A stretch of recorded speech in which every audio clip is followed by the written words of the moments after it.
Now the today's topic is Civil Procedure Code. I think all the last relevant portions are already completed by all of you, and I hope that all the questions of the last lectures, of the last topics, whatever I was teaching here and you was studied is complete, and all the questions was complete.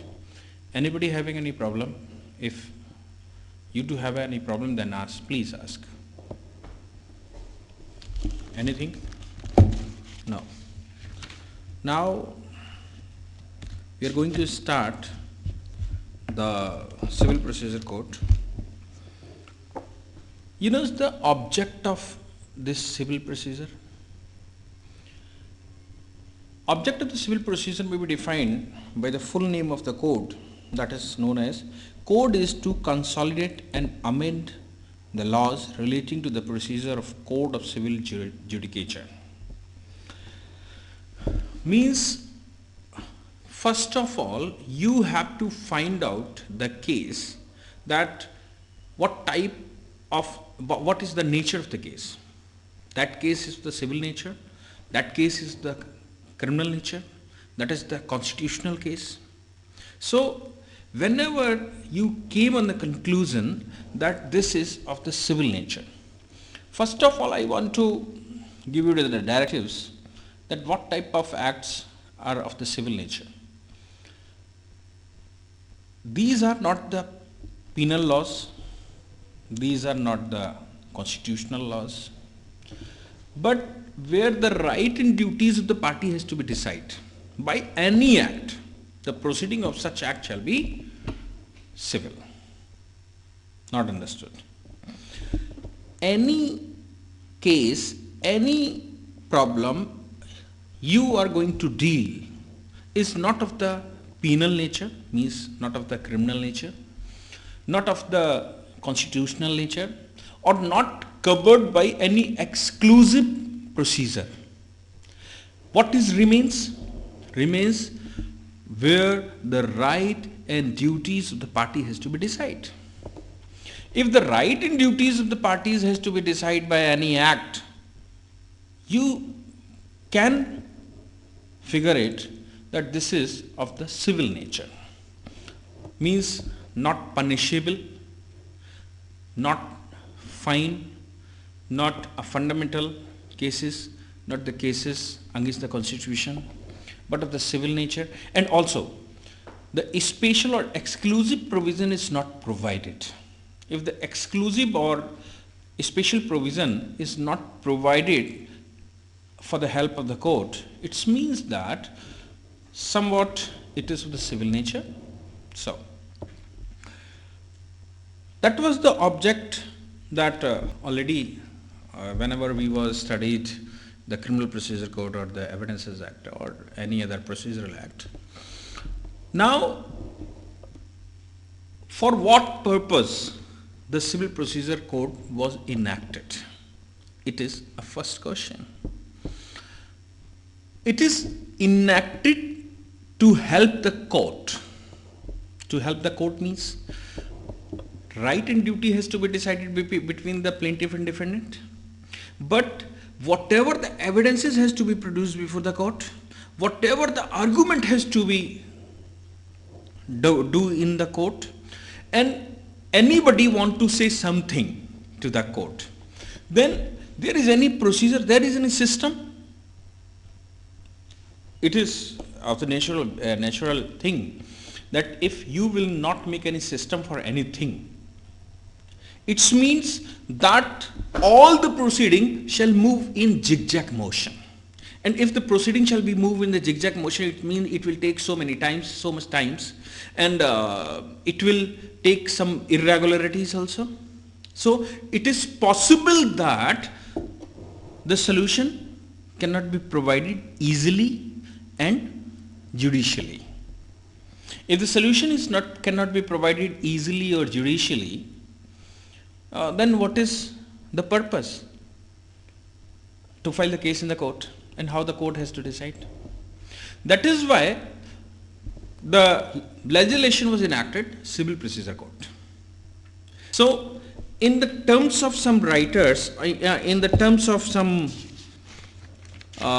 cases already decided, Honorable Supreme Court was decided in a case Syed Muhammad versus Abdullah Beeb. Syed Muhammad versus Abdullah Beeb. Yeah, Abdul Habib. Honorable Supreme Court said in this matter that the procedural law is always in aid of justice, not in contradiction or to defeat the very object which is sought to be achieved.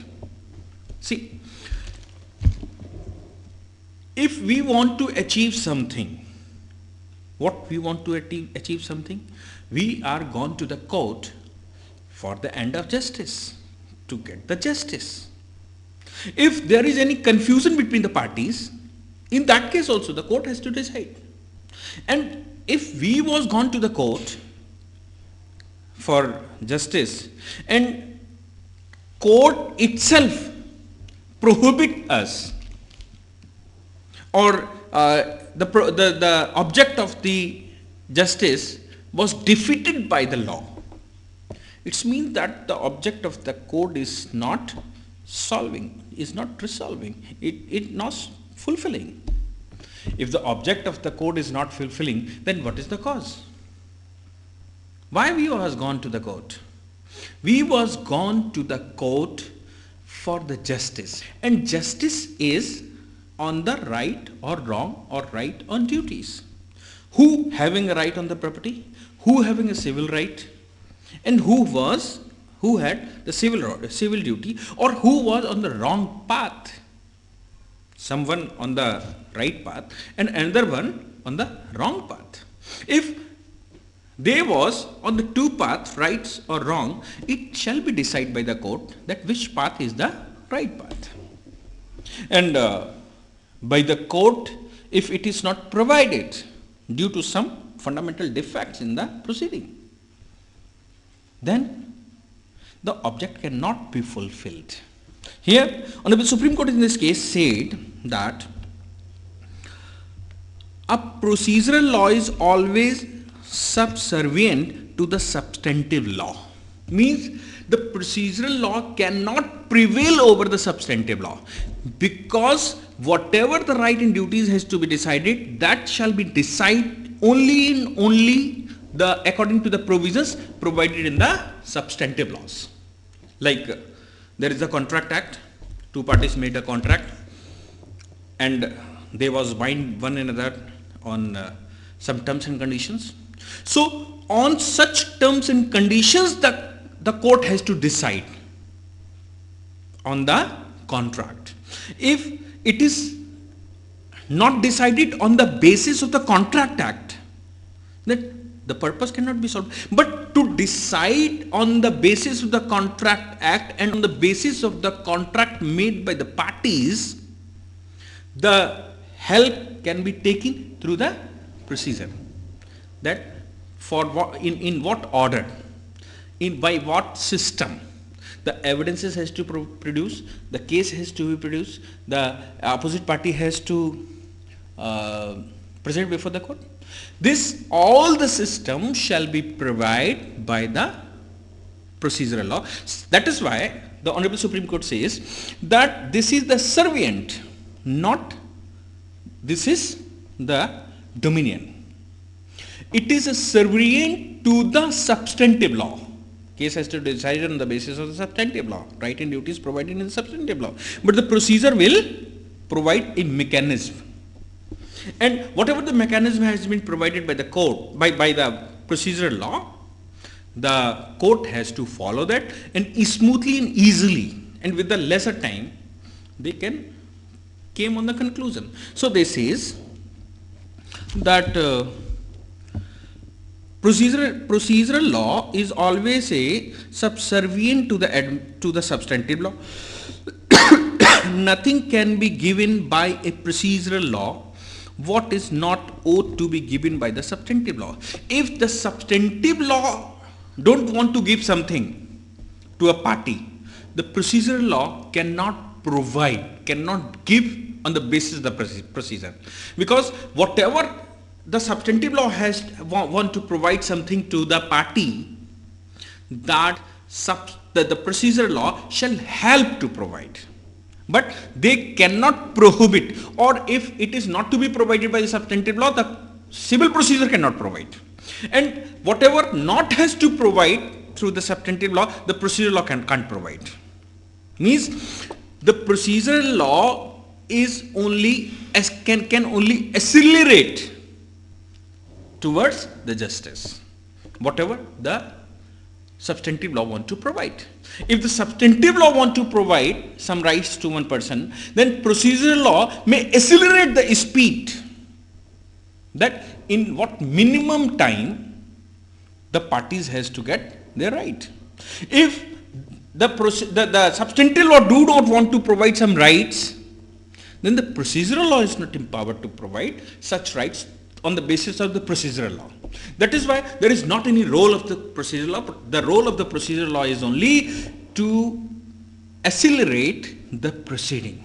In another case, Honorable Supreme Court is also decided by Honorable Justice Krishna Iyer, in case of State of Punjab versus Shyamlal Murari. State of Punjab versus Shyamlal Murari. Here, Honorable Court said, we must always remember that procedural law is not to be tyrant but a servant. Procedural law is not a tyrant, it is only the servant, means has to help. In other words, not an obstruction but an aid to the justice. Procedural law cannot be used as a obstruction to provide the justice, but it is to provide to forward towards the end of justice. That is, it is established. It has been widely observed that procedural prescriptions are the handmaid and not the mistress. Another, the lubricant, not a resistance in the administration of justice. Means the procedural law has to help, like a lubricant in the bicycle, like a lubricant in the car, like a lubricant in any instrument that having a mechanical mechanism. So it can't be say here that procedural law make an obstruction towards the justice. Procedural law is only and only play the role of lubricant towards the justice. It is said in two important cases by Honorable Supreme Court. Okay. Now, we are coming the scheme of this code, Civil Procedure Code in India. What is the scheme? It is in two parts. It is divided in two parts. One portion is a substantive part and another portion is the schedule.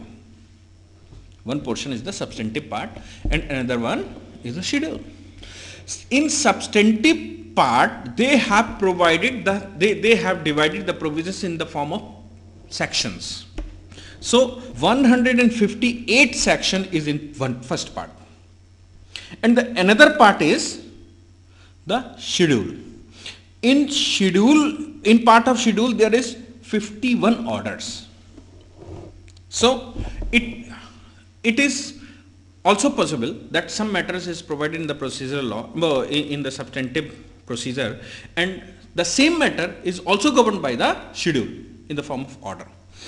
You know, for any act, in any act, why the schedule is provided? Constitution having a 13 or 14 schedules. So why the schedule is provided? Actually, schedule elaborate the provisions of the substantive act. Like CPC having 158 sections. Each section says something.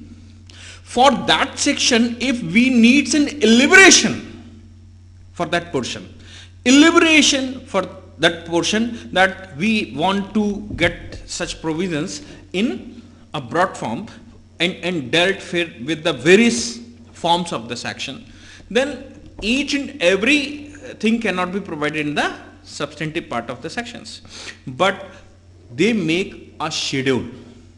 In that schedule, mostly all the substantive portion, whatever was required or whatever the legislation was think fit that it must be elaborate. They was elaborated through the schedules, and schedule number 1 is divided in orders. These are 51 orders, and every order is provided, is elaborated through the rules. Even some orders are like this, they having a 50, 51, 52 rules. Some provisions having 10 rules, some provisions having a 20 rules, some provisions have a 25 rules, 23 rules. And because for the different situations, section says this must be happen. For that section, the order explains something, and in that order, the situational circumstances is elaborated. If there is this situation, it must be solution. In that situation, it must be solution. In that situation, it must be solution. So, situation wise, separate solutions has been provided through the order and rules. One is also importance of the orders, that orders can be amended by the concerned High Court. Sections, who made the sections? Sections is formed in the Parliament. Parliament, the substantive parts are formed by the Parliament. Even the schedule was also made by the Parliament. But for the local basis, on the basis of a state, if there is any need to change, to amend the law and to explain the situation, then there is the orders in the schedule, and these orders in the schedules and rules in the schedules can be amended by the concerned High Court. And if the High Court has amended it, it will be applicable in whole state, not in the another state, because another state have their own separate High Court. So if High Court amended it, then these situations shall be applied in the concerned area of such a state where the High Court was amended or decided something. That is the main difference. High Court is not empowered to change or amend the substantive law, substantive portion of the procedure, like that is section 1 to section 158. It cannot be amended by the High Court. But the schedule of this can be amended by the High Court, and situations may be dealt by the High Court as per the circumstances, as per the geographical situation, as per the requirement of such a state. So this is the distinction, and this is the scheme of CPC. It is divided in two parts. Okay. Now the question is, the civil procedure having retrospective effect. Do you know the retrospective effect? In Hindi, it is called Bhoot Lakshi Prabhav. What is the meaning of such Bhoot Lakshi Prabhav or the retrospective effect? See, there is two type of effects. One is the retrospective, second one is the prospective. Prospective means when it is amended or the provision is made, it will apply only and only in the future cases. It is prospective law. But what in case of retrospective? If the procedure was amended today, or High Court was amended the procedure today, or the amendment was made by the Parliament today, then what is for the cases which are already pending in the court? So, see, a settled formula is this, that substantive law do not having a retrospective effect.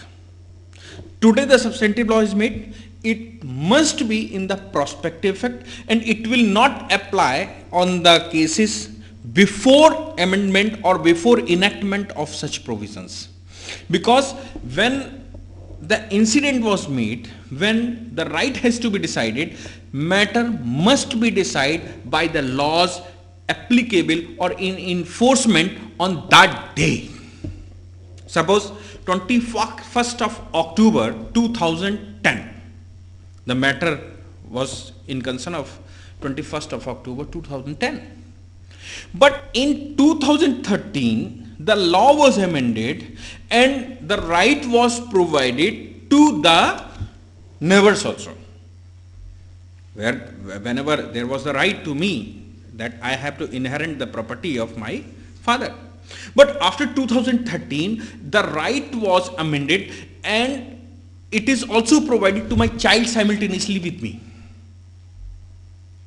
Or it is also provided to my wife simultaneously with me. That me and my wife both will inherit the property of my father, means of her in-laws. If the provision was made in 2013, it means after 2013, whoever will die, their childs and their daughter-in-laws will inherit in equivalency or according to the procedures, provisions, whatever is provided. So that is the effect of the substantive law. But the father was expired in 2010 and now the property has to divide in 2013. So which law shall we apply? The law of 2010 shall be applied there, because there was the 2010 law and amendment was made on 2013. So in case of substantive laws, this is the settled formula that the laws shall be applicable in the prospective form. But what in the procedural form? See, we have already told it in the words of the Honorable Supreme Court that the procedural law is only the servant of the substantive law. Procedural law are the servants or are the lubricants only. Procedural law cannot provide the rights and duties, right or wrong, cannot make a right and wrong, because right and wrong has to be decided on the basis of substantive law, not on the basis of procedural law. Procedural law is only to help the court. If the procedure is amended in future, then and case was filed in 2010, procedure is amending in 2013 or 2014, but the case was in the queue in the court, was pending in the court. It means that the new provision may apply in the case whatever was filed in 2010. Because why? Because it will not affect any right or duty of the party. Because procedural law cannot provide the right if the substantive does not provide. Procedural law cannot curtail the right if the substantive is not curtailing the rights. So procedure cannot affect the right and duties of the parties. Only procedure may lubricate it to make a faster speed for the end of justice.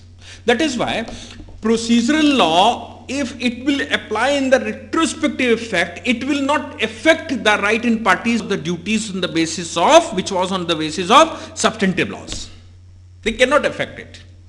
If these cannot be affected, then if we will apply in the retrospectively, then what is the effect on the parties?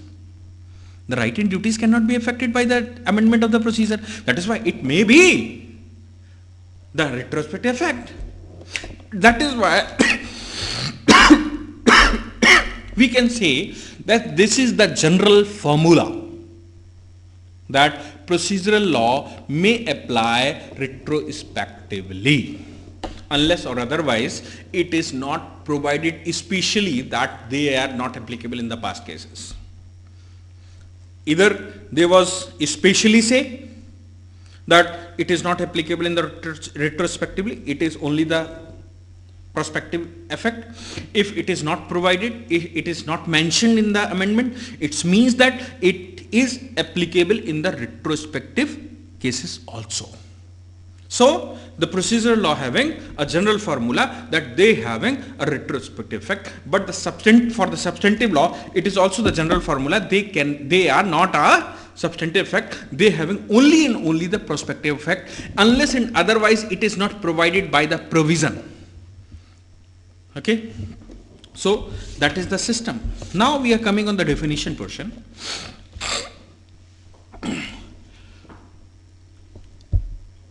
Whenever we goes to the court provide a decree. So now we have to explain the decree. Section 2.2 of the CPC defined the definition of decree. In the form of section 2.2, it's provide that this is the formal expression of an adjudication which, so far as regard the court expressing it, conclusively determines the right of the parties with regard to all or any of the matters in controversy in the suit, and may be either preliminary or final. It shall be deemed to include the rejection of a plaint and the determination of any question within section 144, but shall not include any adjudication from which an appeal lies and an appeal from an order, any order of the dismissal for the default. We have to break this provision. If we will break this provision, then we can better understand what is the meaning of decree. We may divide it in the 5 parts. That section may be divided in the 5 parts. First part क्या कहता है? There must be an adjudication. Means decree can be made only and only in the suits whichever having adjudicated. Adjudication means honorable court or judicial determination of the matter in dispute. What? Judicial determination. Judicial determination means after applying their whole mind, the court would decide it, the dispute in matter. If the court was not applied their mind on the matter and decided something, that cannot be said that this is the decree. For decree, there must be adjudication, means there must be the judicial determination of the case, matter in dispute. One thing. Second is, such adjudication must be done in a suit, not in any other matters. Suit means, suit having a 3 stages. One is the application. Whenever the application is accepted by the court, it's called plaint. And whenever summon was issued, or whenever the court applied their mind on such plaint, it is called suit. So the adjudication must be on the suit only, not on the application, not on the suit, not on the application, not on the plaint, but on the suit. Whenever an application got the form, got the authority of suit, then such adjudication on such suit can make a decree. Means decision on such suit may be called as a decree. But it was not got the form of suit. It cannot have, we can't say that it is a decree, unless otherwise, especially it is not provided. Third is, what court want to do after adjudication? What is the remainder of adjudication? What court want to do after adjudication? After adjudication, the court has to decide the rights of the parties. If the court was decided the rights of the parties, then such adjudication is right. Or whatever there was the controversy in the suit, the court was decided on that. If the controversy was decided and right of the parties was decided, means the suit was on the right path. But in suit also, there was made an orders. Those orders is not in the form of decision of the rights of the parties. Such decisions or such orders cannot be called as the decree. These are the simple orders only. Fourth one is, such determination must be of the conclusive nature. What? Sometimes court give an order that you have to come at the 4 o'clock. It is also the order of the court. In the morning 10 o'clock, there was ordered that you have to come on the 4 o'clock, or you have to come tomorrow. That order is not of the conclusive nature. That order is not deciding the right of the parties, but it is still an order of the court, but not a order for decision of the parties, and it is not of the conclusive nature. Like court orders that someone make an application before the court that issue the commission on that. The commissioner has to go to the site and make a report to the court that what is the actual situation of the site. Court, on such application, court was decided that no, we cannot provide in commission because there is not any need to provide a commission, to issue in commission. That is also an order. It is also decided on your application, but it is not of the conclusive nature. It is not decided the right of the parties. That is why this type of order for the rejection or issue of the commission cannot be say that this is the decree. It can't be called a decree. It is an order of the court, but not a decree.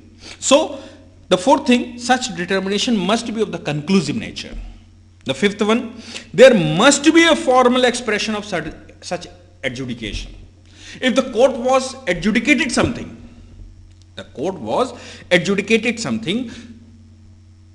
it doesn't mean that whatever was adjudicated and whatever the court make an expression is the decree. For decree, there must be a formal expression. Formally decide something. If the court, after hearing of both the parties, after the hearing of the argument, court decided that we have to make an order within 15 days. So come on, after 15 days.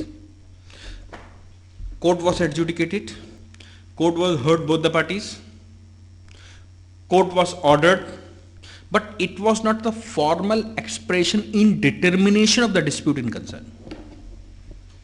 It is a simple order that come after 15 days. I will decide, I will make an final order after 15 days. So there must be the 5 things for the suit, for the decree. First thing, there must be an adjudication of matter. Means court has to apply their mind. 2, adjudication must be on the suit, not on the application or not on the plaint. 3rd, it must be determined the rights of the parties by adjudication. 4th, determination must be of the conclusive nature. And 5th, there must be the formal expression of such adjudication. After such adjudication, they have to make a formal expression.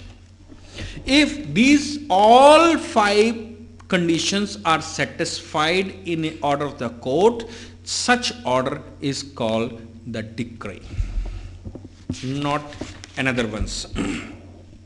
Okay, we will explain these all these with the help of court cases, but today I think that this is of the conclusive nature. This is it has to make your mind that what we have to do. This code is also want to provide you various stages of the court, various stages of the suit, and the execution after making formal expression. What is the stage of the judgment? What is the stage of appeal? What is the stage of review? What is the stage of revision? How the review, revision, judgment and appeals can be filed? What the person having right in this regard, and how they have to file, what type of stamp duty or some duties or some fees has to be paid, which court having a jurisdiction according to the money, according to the land area, according to the jurisdiction. So which court having a jurisdiction and what type of matters can be dealt by the court. This act will decide all such matters, and what the rights and what the manner through which that procedure is adopted or has to be adopted by the court for the end of justice. This is the basic, or this is the scheme of the civil procedure court. So next day we will do the starting from the starting. We will do the start from the starting, means page number 1, that when it was enacted, how it was enacted, after enactment how many times it is amended, and by each time what amendment was applied, and what was the changes made after such type of amendments.